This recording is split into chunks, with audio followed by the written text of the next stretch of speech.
Welcome to the Amazon.com Distribution Center. This video will show you how Amazon.com employs cutting-edge technology to rapidly and efficiently fulfill customer orders destined for every state and virtually every country in the world.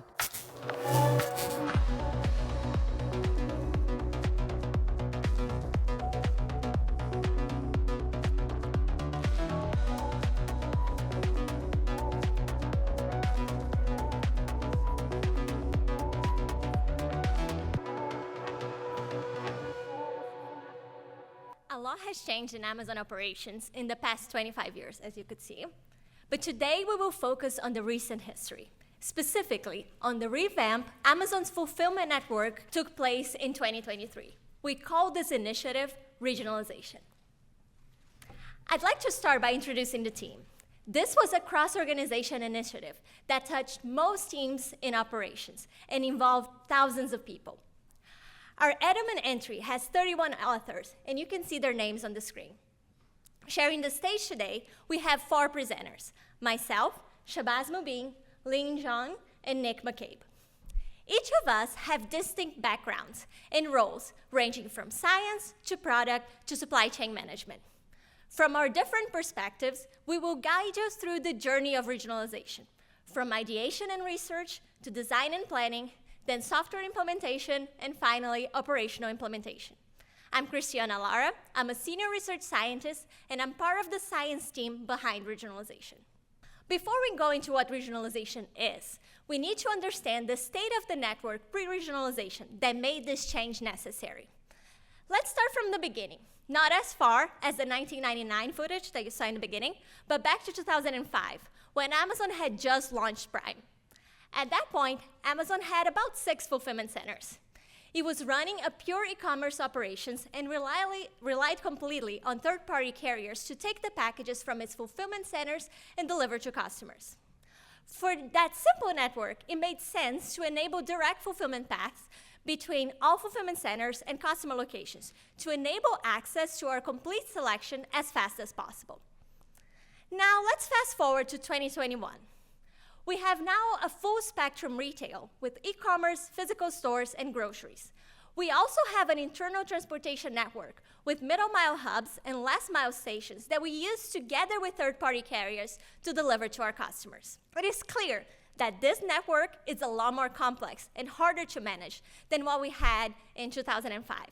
Under these new circumstances, the way that we used to design the network, favoring point-to-point connections, and the way that we used to fulfill orders, mostly gridly based on distance, was leading to inefficiencies and driving our costs up. At that point, we knew we needed a radical change, a paradigm shift to be able to keep growing and delighting our customers. Let's hear from Adam Baker, head of our transportation network worldwide, and Udit Madan, head of worldwide operations, on their perspectives about this pivotal moment in Amazon operations. Amazon, as long as I've been here, has been growing in double digits in their outbound transportation. And so the network would, double every couple years or so. But what was different during our COVID time period is we did that in the course of a year. And what happened is our network had to shift to figure out how much throughput could we get, how many packages total, as opposed to trying to do it as fast as we would normally do it. And so when we did that, we created a very complex network with bypasses and a variety of other different things that actually created a problem as the volume began to come back to its normal levels. We tried a lot of different things to make improvements to on-the-roof operations, to try and better improve the distance we had to travel in our middle mile network. But really, when we took a step back, we realized we had to do something a lot more transformative. And that's really where the idea of thinking about the network very differently from what we had the first 20 years of our existence came from. And that was the start of what we now know as our regionalization transformation across Amazon supply chain. We needed something transformative, or our network would simply not scale. And this is where the idea of regionalization came about. At its core, regionalization is very simple. It means partitioning the network into smaller demand regions, matching capacity and demand at the region level, favoring fulfillment from in-region fulfillment centers, and designing a consolidated network cross-region that can leverage economies of scale. To understand how these simple concepts can help drive faster speed and lower costs, we're going to go over a toy example. Let's assume customers are uniformly distributed in this line between 0 and 1, with a total demand of 1 per unit time. There are two FCs. FC1 is located at point 0, and FC2 is located at point 0.4 in this line. And each FC has a processing capacity of 0.5 per unit time. The cost function is just the total service time, so waiting plus transit, with a transit speed of 1 per unit time. To start, we're going to assume a greedy policy. So as soon as a customer orders an item, the system will evaluate all feasible paths and select the path that minimizes this cost function, so breaking ties uniformly at random. We're going to start at time t equals 0. At this point, FC1 is the cost minimizer for customers between 0 and 0.2, and FC2 is the minimizer for customers between 0.2 and 1. You can see that we're quickly overloading FC2 because it is the closest to 80% of the demand, but only has 50% of the capacity. So it starts building its backlog. As the backlog grows, the waiting time grows, and FC2 becomes less and less attractive to customers between 0.2 and 0.4. At the equilibrium state, FC2 has a backlog that takes 0.4 units of time to process. Customers between 0 and 0.4 have FC1 as the cost minimizer since it has no backlog. And customers between 0.4 and 1 are indifferent to both FCs and end up allocated in a 1:5 ratio between FC1 and FC2 in equilibrium. The average service time, which is equal to the average cost in this example, is 0.5. At Amazon, we found ourselves in a similar situation, with an equilibrium speed that was not enough and increasing transportation costs.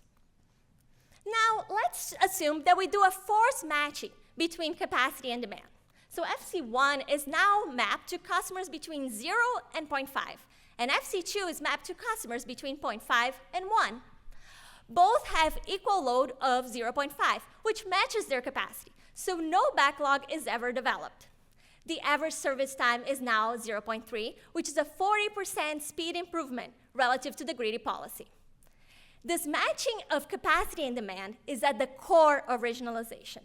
By allowing better backlog management, this partitioning helps improve overall speed, even though customers between 0.2 and 0.5 are not mapped to their closest FC. So you heard me right.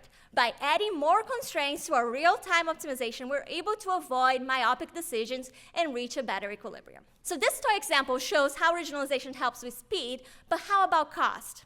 By partitioning the demand into regions and favoring fulfillment from mapped FCs, we were able to concentrate in-region flows. With more packages flowing between fewer origin-destination pairs, what we call origin-destination flows, we were able to have a few thick direct lanes between fulfillment center and last mile stations, which reduces distances and minimizes touch points. For the origin-destination pairs, where there isn't enough flow to justify a direct lane, we take advantage of a hub and spoke structure, using middle mile hubs as consolidation points. So for example, here, what you see on your left, we have 9 arcs with, let's say, a third full truck between each fulfillment center and the last mile station. If we have a hub in the middle, we can have 3 full trucks between the fulfillment centers and the hub, and 3 full trucks between the hub and the last mile station. Finally, this consolidated, sparser network structure allows us to take advantage of variability pooling. If the origin-destination flow between FC1 and last mile station 1 follows a normal distribution, and we schedule 1 truck a day based on average volumes, half of the time we'll have less than a full truck, and half of the time we're going to need to call a last-minute truck, what we call an ad hoc truck. These recourse actions are expensive. So if we have a more hub and spoke structure, like the one that regionalization implemented, we can take advantage of the negative correlation on the flows going to the same destination, reducing day-to-day coefficients of variation in the arcs. Now I'm going to hand over the stage to Shabazz, but in the meantime, we're going to hear back from Adam and Udit about the importance of operations research to Amazon operations in the regionalization initiative. I think every major decision, the first questions that we would have is, what did the OR, or operations research team, think about this? And so our groups, the execution side and the OR side, have remained very tight. we would continually talk about new ideas and how we can change our network, change our processes. And sometimes we agree, sometimes we don't, but they are a critical component, and they sit in each of our business meetings and our decisions on what we do with the network. It also had the effect of allowing us to move dramatically faster than most companies are able to when you decide to embark on a transformation. To me, it was really the bedrock of what drove the regionalization effort and really why we saw the remarkable results we did. It's also remarkable to me that the team moved as fast as they did. At our scale, with the size of our logistics network, transformation typically is measured in years. And from the point of deciding to go ahead with this initiative to actually getting it fully implemented and rolled out was really a 3 to 4 month span. And a lot of the credit for that goes to the meticulous work that went into simulations and planning that allowed us to prepare for it, and then really quickly execute and deliver what was a radically different way of operating every day. So we know there is a problem due to how fast we have scaled, and we know that a regional network may be better than a national network. But how do we get there? I'm Shabazz Mubin. I'm a principal product manager in the operations research team that Adam talked about. And my role here was to bridge between the business and the science teams. For the next few minutes, I'll talk about the role operations research played in this journey from problem identification to implementation. The first step is region definition. So this consists of 2 parts, partitioning demand and then matching capacity with demand. How do you partition demand? Taking a look at the United States, the western part of the US is sparsely populated, but the eastern part, particularly the northeastern part, is pretty densely populated. Where do we start? Should we partition by aggregating states, or should we even adhere to state boundaries? Are there existing demand partitions out there that we can learn from? Are there natural barriers such as mountain ranges or deserts that make the job easy or difficult? And what is the right number of regions? Should we have fewer larger regions, or should we have many smaller regions? Fewer regions get you the inventory pooling benefits. However, the distances and delivery times within the region may be long. On the other hand, smaller regions get you the distance and speed benefits, but you don't have sufficient inventory breadth. We looked at 2 capacitated clustering approaches, one based on k-means algorithm and another based on integer programming. We then combined the results from these 2 approaches with a fair amount of manual oversight, such as accounting for the locations of our middle mile and last mile buildings to partition demands.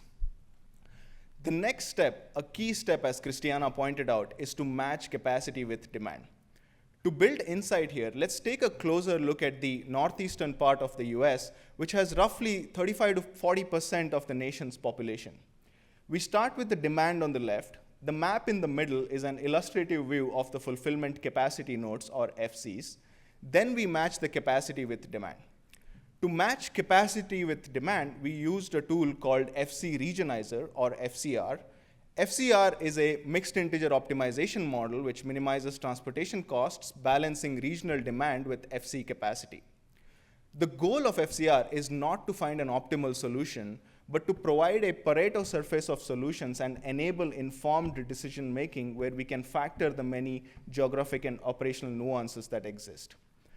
After exploring multiple region definitions starting from 7 to 13, this is the approximate 8-region structure we landed on for the United States. But how do we know this is the right region structure? A change as big as this requires comprehensive evaluation. How do you perform that evaluation? We used an internal suite of network optimization tools called ITTO. ITTO stands for Integrated Transportation and Topology Optimization. It has a bunch of mathematical models, data pipelines, and analytical tools within it. It takes topology, customer demand profiles, and network design parameters as inputs, and generates an optimized network design with a bunch of output metrics, the key ones being speed and cost.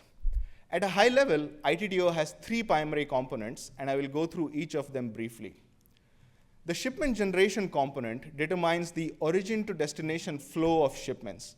Origins could be fulfillment centers or distribution centers, and destinations could be final mile nodes or customer address. Underneath, it has a machine learning model that learns from historical flow patterns and an optimization model that optimizes based on specific flow policy objectives. Once you have the origin-destination flows, the network connectivity component builds a network structure to cost-efficiently move the shipments from origins to destinations. Basically, when should you consolidate in the middle mile? Which shipments should we fly? Where do we hit capacity constraints in the middle mile or final mile? And finally, the network timing component schedules how shipments consume network resources. This component helps us understand how work arrives in our buildings. What do the intraday line haul movements look like? And what is the optimized delivery speed that we can expect from this network? These three components can be run in a sequence or individually based on the problem at hand. ITTO was built to enable internal customers assess the impact of major network transformations such as regionalization and perform in-depth what-if analysis. I want to dive into one particular evaluation example. So we wanted to evaluate cross-region connectivity. So how should we connect cross-region or out-of-region fulfillment nodes? There are three options. We do not connect through a cross-region hub, which means fulfillment nodes have to connect to both in-region and other regions' last-mile hubs. Connect through at least one hub, or the third option is always connect through two hubs, an origin hub and a destination hub.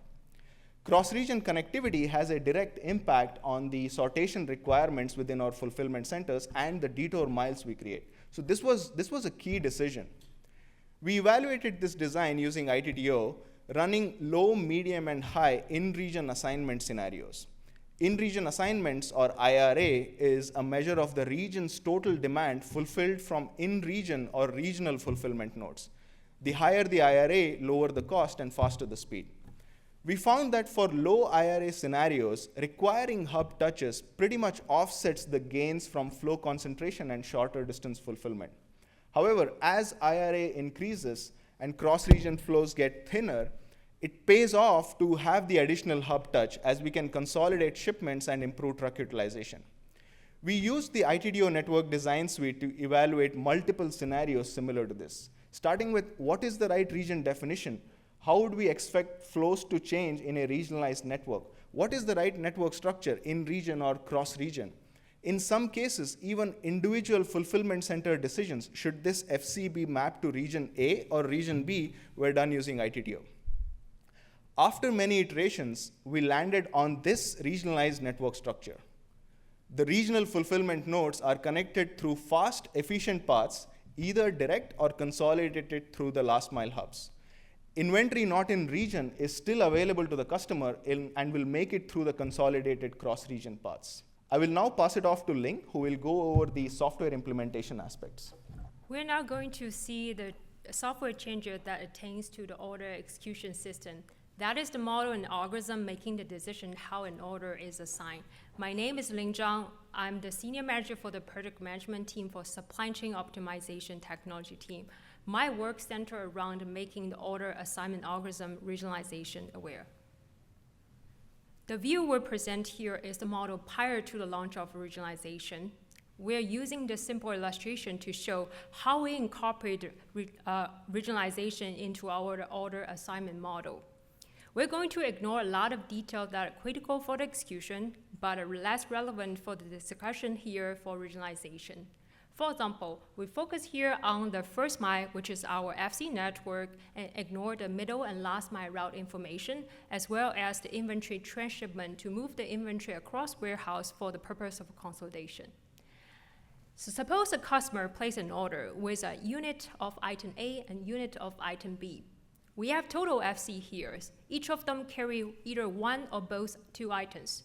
If FC only have one item, we assume it can only ship as a single shipment. If FC has both two items, it has ability to consolidate into one single shipment. The order assignment model starts with generate what we call candidate shipments. That is the way to fulfill part or the entire customer order. On the left side, we have 4 candidate shipments here.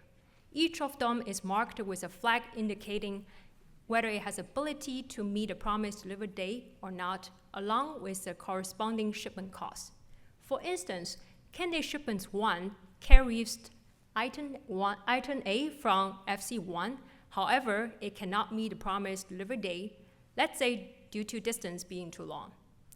And then we have candidate shipments 2, 3, 4, fulfill either item A alone, B alone, A, B together, along with corresponding shipment costs on the right side. Now, with the candidate shipments data, we can instantiate a set partitioning like a formulation where each variable and columns represents a candidate shipments. The right side represents the unit of the items in the order. The model is solved using Go programming, start with the minimizing the promised violation score as the first objective. So as a result of the first step of the model, it is determined that we can avoid any promise violation. So let's see in the blue font, we marked as a sample solution corresponding to the candidate shipments 2 and 3. The candidate shipments 1 is executed as it violates promise date. Here we notice in addition to the solution with the candidate shipments 2 and 3, there exists another feasible solution, candidate shipments 4, fulfilling both two items from FC4, while keeping the promise violation score at 0. Now the model is solved to minimize the shipment cost. And then the chosen solution becomes the one with the candidate shipments 2 and 3, since it attains the lower shipment cost at $2 versus candidate shipments 4, fulfilling both two items with the $3 shipment cost. Our bare bone example of the order assignment model show how we use the promise violation score and minimize the shipment cost to drive the fulfillment decision. However, the shipment cost is far away from being perfect. In particular, the shipment cost is the sum of the two cost components. The first one is the real cost, let's say the third-party carrier rate card. The second one is the artificial cost. For example, it could be opportunity cost that meant to drive the inventory or resource consumption. There are a lot of artificial costs in our order assignment models. At the early stage, when we evaluated software implementation of regionalization, we identify there are a lot of out-of-region shipments were driven due to the high degree of inaccuracy or instability of artificial cost. Now, let's go back to the example we just showed previously. Here, we present a problem situation. Let's say the regionalization topology model identified the FC4 was the only in region 1 for a given customer. But however, it has the higher shipment cost compared to the chosen solution. To enable the launch of regionalization, we introduce a very important concept called artificial cost relaxation. Here, for the simplicity, we're relaxing the total cost. At the extreme case, we're willing to relax up to 50% of the total cost, thereby to minimize the out-of-region shipments. This is also to avoid the bad equilibrium, as Christiana pointed out in the core principle section. And this is also one of the foundation changes breaking the tie between the artificial cost and the regionalization objective, providing us a structure to manage the network complexity in the scale. Doing that allows us to choose the in region 1, which is the candidate shipments 4, despite its a higher shipment cost. As we mentioned previously, in this example, we made a lot of simplification. However, in the reality, the order assignment model needs to account for many complexity. Just to name a few, there is options we need to make the inventory transshipment for the purpose of consolidation, and also our ability to synchronize the delivery routes at a customer doorstep, or to periodic re-optimize the fulfillment decision up until the work is being processed at FC. Last but not least, we also run a bunch of the discrete event simulation to identify what is the ideal parameters for the cost relaxation. With that being said, I'm going to pass the microphone to Nick to walk us through the operation implementation details for regionalization. Prior to implementation, there were many aspects of this change that we needed to think through. My name is Nick McCabe, and my team led the network integration and planning for regionalization across our finance, network planning, operations, software, and execution teams. The sheer operational magnitude of implementing this change was a massive undertaking. As prior speakers have discussed, this change touched and impacted all aspects of our fulfillment software and planning approach and required coordination across nearly every team. However, once we aligned to the science and the opportunity in front of us and made that decision to proceed, we moved quick. While the initial science framework and opportunity had been compiled and reviewed ahead of the planning timeline, we really started going deep into scenario planning and regional nuances 5 months ahead of the eventual pilot start. This included outlining the lowest grain of network change details that we wanted to incorporate in order to inspect and simulate what we could. This led us to our pilot approach that would allow us to start in a controlled environment while studying the impacts of our changes. Plans were completed, reviewed, and disseminated across all operating teams in December, which, keep in mind, just happens to be the busiest time of the year for our ops teams. With the plans disseminated, we began configuring them into the network and readying our systems for go live. We went live in January 2023 with our pilot regions in the Northeast and Mid-Atlantic, and immediately saw the fulfillment patterns start to shift. This shift was so profound that we started making plans to pull forward the go live in the remaining regions a month ahead of the original implementation plans, completing the nationwide rollout in March 2023. Let's hear from Adam as he shares his perspective into the challenges and magnitude of change that we had to work through to implement this. This was a very large change. I've been here over 20 years, and I can't really remember another change that we went through that was this disruptive to a network that was actually operating and running. We've launched many new products, we've launched many new services, but not gone in and done open heart surgery on a network flowing hundreds of millions of packages a week. So this was a very difficult and also a very high risk change that we were doing to the network. We had to go through and create the new sort plan for the entire United States. We had to go through with our network engineering team to figure out what are our volume flows and the trucks that are going to be going on each of those lanes. And all those shipping patterns were going to just change overnight when we deployed regionalization as we rolled it out across the country. It was a very complicated change.